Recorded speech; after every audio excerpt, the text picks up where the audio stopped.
کہتے ہیں یہ بریلوی لوگ آ کے لڑائی کرواتے ہیں، یہ سنی لوگ لڑواتے ہیں. یہ کتاب میرے ہاتھ میں تبلیغی جماعت کے مولوی اشرف علی تھانوی کی کتاب لکھی ہوئی ہے. بولے کس کی لکھی ہوئی ہے؟ اشرف علی تھانوی. ہم میں سناتا ہوں کون لڑواتا کون جھگڑا کرواتا ہے.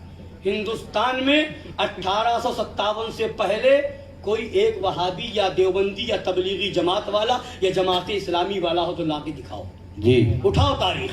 1857 سے پہلے ہندوستان میں نہ وہابی تھا، نہ دیوبندی تھا، نہ تبلیغی جماعت تھی، نہ جماعت اسلامی تھی، نہ دیوبند تھا، نہ سہارنپور تھا، نہ ندوہ تھا، اور نہ یہ دلی میں بنا ہوا مرگھٹ تھا، مگر حضرت نظام الدین اولیاء کا گنبد. سبحان اللہ سبحان اللہ سبحان اللہ سبحان اللہ سبحان. یہ تھا کہ نہیں؟ جی. اگر چاہتے ہو ایک ہو جاؤ تو دلی چلو. 1857 کے بعد انگریزوں کے اشارے پر بننے والے مرگھٹ پہ لات مارو، نظام الدین اولیاء کے قدموں میں لپٹ جاؤ. سبحان سبحان ایک ہو جاؤ گے. سبحان.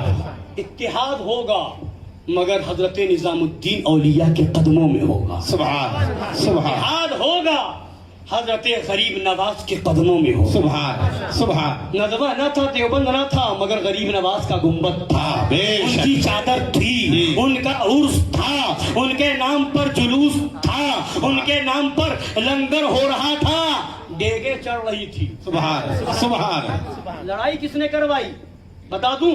جی. میرے گھر کی کتاب نہیں، بریلی شریف کی نہیں، پیلی بھی شریف کی نہیں.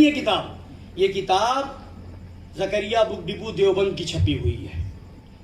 اس کے اندر لکھا کہ مولوی اسماعیل دہلوی نے تقویت الایمان لکھی اور علماء کو بلا کر کے میٹنگ کی اور ان کے سامنے تقویت الایمان پیش کی اور اس کے بعد کہا میں نے یہ کتاب لکھی ہے اور میں جانتا ہوں کہ اس میں بعض جگہ ذرا تیز الفاظ بھی آ گئے ہیں اور بعض جگہ تشدد بھی ہو گیا ہے. مثلا ان امور کو جو شرک خفی تھے شرک جلی لکھ دیا گیا ہے.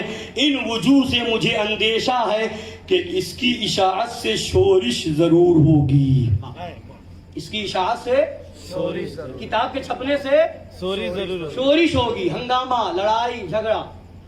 کتاب کے چھپنے سے کیا یاد رکھیے گا؟ کتاب کے چھپنے سے لڑائی. اور یاد اٹھا کے دیکھ لو تاریخ، تقویت الایمان کے چھپنے سے پہلے کوئی لڑائی نہیں تھی. جی جی جی. سب عرس کرنے والے تھے، سبحان. سب لنگر کرنے والے تھے، جی. سب درگاہوں پہ جانے والے تھے. یہ شرک بدعت کرنے والے یہ تبلیغی جماعت والے نہیں تھے.